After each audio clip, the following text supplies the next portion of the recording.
Սաթիկ ինչ կատարվեց առավոտյան Գյումրիում, ինչ պրոցեսներ էին ընթանում։ Առավոտյան դեռ ժամը 8-ից 8:30-ի սահմաններում էր, երբ արդեն զանգ եղավ, որ իրավապահները քննչական գործողություններ են նախաձեռնում Շիրակի թեմի առաջնորդարանում եւ տեղեկություններ եղան նաեւ, որ փորձում են կոտրել առաջնորդարանի դուռը եւ ներխուժել։ Ես մոտավորապես 1 ժամ անց եմ եղել դեպքի վայրում, այսպես ասած քննչական գործողությունները արդեն մեկնարկել էին, ներսում էին իրավապահները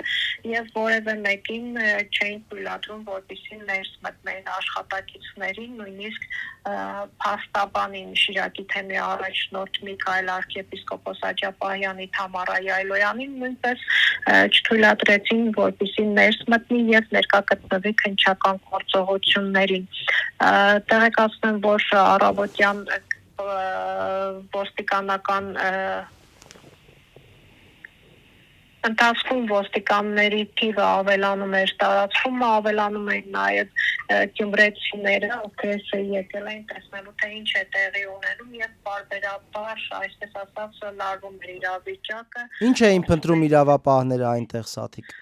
Նշեմ, որ մոտ 2 ժամ տևեց քննչական գործողությունները եւ շատ շտապ ոստիկանների, այսպես ասած, պատ կազմելով դուրս եկան քննչական գործողություն իրականացրած իրավապահները, նստեցին մեքենաները եւ հեռացան։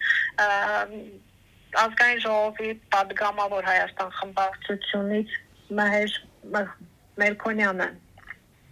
տեղում էր եւ նշեց, որ ինքը տեսել է, որ ընդամենը մի քանի, այսպես ասած, փաստաթղթեր են եղել իրավապահների ձեռքին, թե ինչ են տարել, ինքը եւս չկարողացավ նշել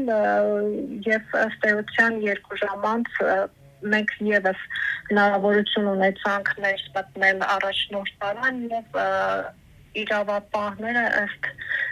ներկաների նշեցին, որ ինչ-որ համակարգիչն են տարել առգրավել սրբազանի, այնուհետև եղավ նաև դեպքի վայրից բերման ենթարկված ակտիվիստներից մեկին բերման ենթարկեցին։ Նշեմ, որ այդ պահին, երբ իրականացվում էր քննչական գործողությունները, տարածքում էին նաև Ազգային ժողովի պատգամավոր Հայաստան խմբակցությունից Մհեր Մելքոնյանը, նրան եւս չթույլատրվեց, որպեսզի ներս մտնի եւ տեսնի, թե ինչ է կատարվում ներսում։ Իրավապահները դուրս էին եկել պատ կազմած եւ որևէ մեկը չտեսավ, թե ինչ էին իրենք առաջնորդարանից առգրավել։ Մհեր Մելքոնյանը նշեց, որ ինչ-որ փաստաթղթերի տրցակ է տեսել իրավապահների ձեռքում, թե ինչ է ըստ էության այդպես էլ չի կարողացել ճշտել։ Նշեմ, որ ընթացքում տարածքում սկսեցին հավաքվել հավատացյալներ, գյումրեցիներ եւ բարբերաբար վիճաբանություն էր տեղի ունենում հավաքված ոստիկանների